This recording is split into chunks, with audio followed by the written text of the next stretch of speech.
At the same time that we're seeing arts and crafts, we will see Art Nouveau. Now, in reality, arts and crafts is a little bit earlier, Art Nouveau is a little bit later, but they are overlapping so much that for practical purposes, you can pretty much treat them as if they're happening at more or less the same time. They are not one movement and then the other. They are overlapping for the majority of their history. Now, Art Nouveau is a very different idea. First of all, instead of being focused on manufacturing, it is focusing on aesthetics. What does that mean? It's focusing on form and line rather than focusing on how something is made.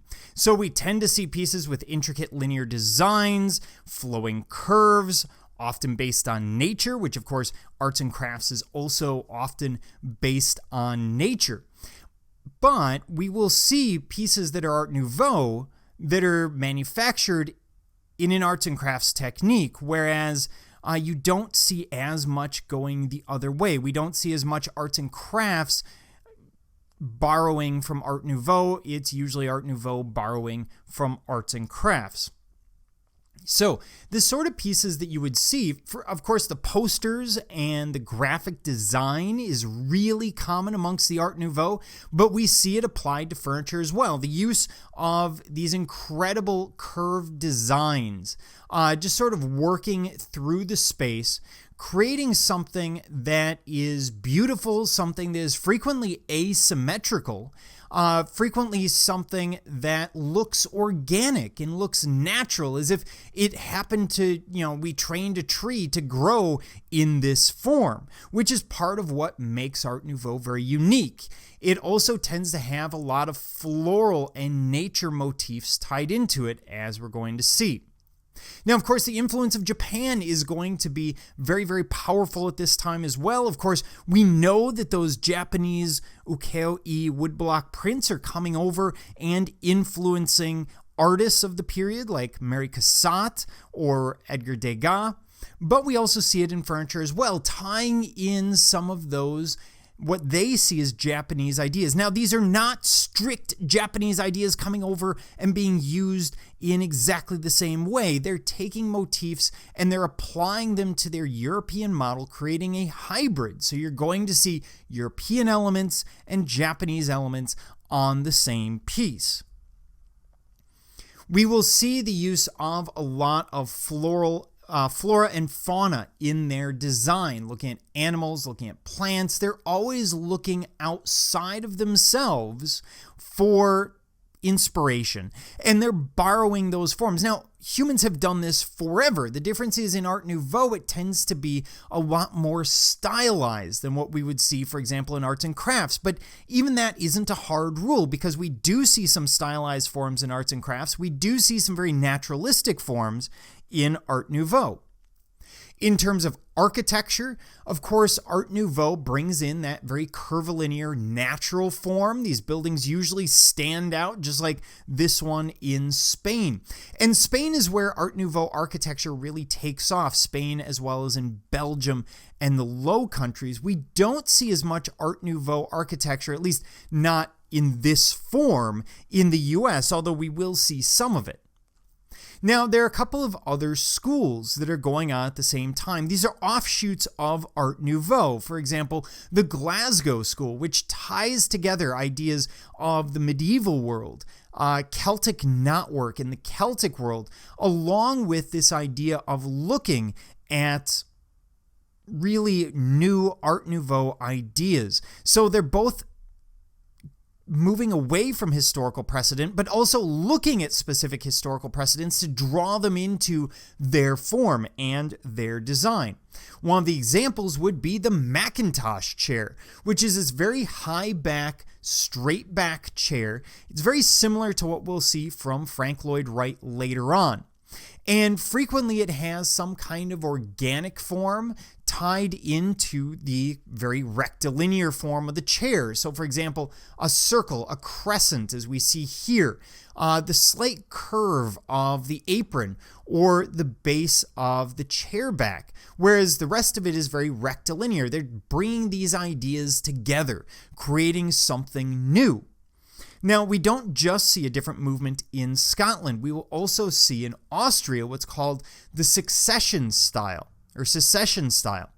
And here we're going to see a little more naturalistic look, but they are going to be interacting with an artistic movement at the time, very famous in Vienna, called Fin de siècle, where they're really looking at the use of gold. They're looking at the anxieties of the period and trying to hide those in some ways, giving people a sense of optimism while still accepting the fact that everyone kind of knows World War I is coming. There's a bunch of crises starting in the 1880s, leading up to 1914, and there's this incredible stress on society as it industrializes. People are feeling that, and that anxiety is coming out. So, for example, here we have what appear to be some uplifting images, but still a little bit of a depressing image. And we see the human form quite regularly in the secession style. You see the plumage above, very realistic, not very stylized. And below, we get that sense of the flower and husk design from the neoclassical, although redesigned in a more curvilinear form for the Austrian version of Art Nouveau. We see a lot of gold in this form, both in architecture but also in overarching design. And out of this, we will get the Hoffman Chair, which is an interesting mix, again, of the curvilinear and the rectilinear. Oftentimes with curved elements, the back is almost always curved. It's going to be a wood chair. This was meant for the people, something that would be regularly accessible to everyone. And here we see that use of curvilinear design in these arms, in this ornamentation on the arms, as well as in the back of the chair, the seat itself, and the chair rail, or the chair back. So it's an interesting mix, and we see a lot of regional variation when it comes to Art Nouveau.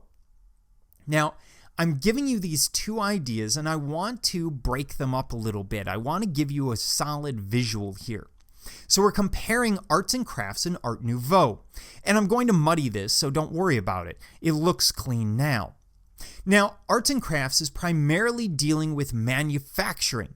They are dealing with the artisan. They are reacting against what they see as poorly created, mass-manufactured furniture. So we see artisans getting involved in creating individual pieces frequently, whereas in Art Nouveau, we have a focus on the aesthetic, just like many other movements.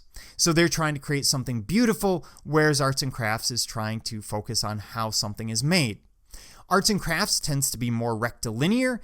Art Nouveau tends to be more curvilinear. In other words, more rectangular and square forms on the arts and crafts side, more curved forms on Art Nouveau. We will see far more arts and crafts in the US than Art Nouveau, and Art Nouveau is generally going to be a little bit plainer in the US than what we would see in Europe. Whereas we see Art Nouveau far more often in Europe, primarily on the continent. Arts and crafts itself becomes a very strong movement in England, whereas Art Nouveau is primarily France, Belgium, Germany, Spain. Arts and crafts is going to take on a different form called craftsman style in the US, but it will be very popular here. Now, in common, both of them reject a lot of historic precedents. They may start with something and say, well, we should look back at the past, but they're frequently going to move away from that fairly rapidly. And they take this to different degrees. Art Nouveau completely rejects historic precedent, whereas arts and crafts accepts a little bit, but adjusts it so heavily that it's effectively a rejection. We will see the use of modern materials and techniques for both. Art Nouveau uses the lamination technique quite regularly to create those broad sweeping curves. Whereas arts and crafts uses a lot of modern materials, and while they're doing that, both of them tend to have a sense of truth about the material. They're focusing on the idea that wood should not be painted, for example. It shouldn't be hidden. We need to be true to it. Stone should be used for its best possible purpose, which is a foundation or in compression and left open so that people can see it. We will see unity of design in both sides. In other words, if you have an arts and crafts house, you want it to be decorated in arts and crafts style, same in the Art Nouveau. Both are heavily influenced by nature, by looking at the things around them. This is a reaction against some of what they saw as the artificial stylings of the past, looking at, for example, the neoclassical, which looked back at Greece and Rome for most of its inspiration. Now, this is the part where I get to start muddying these waters. See, Art Nouveau will go over into arts and crafts sometimes. So we will see some Art Nouveau ideas occasionally pass into arts and crafts. We will see the occasional curvilinear form. We will see occasionally more of that aesthetic focus. Arts and crafts will influence Art Nouveau frequently through manufacturing. We'll see a lot of Art Nouveau pieces by, for example, Louis Comfort Tiffany and others that are going to use arts and crafts ideas in the manufacture of an Art Nouveau piece. So there's close interaction between the two, but keep in mind, arts and crafts is technically a little bit earlier, starting around 1860, and Art Nouveau is a little bit later, starting around 1880 to 1890, depending on who you read, and they both run up into World War I, although arts and crafts will continue in the US a little bit later.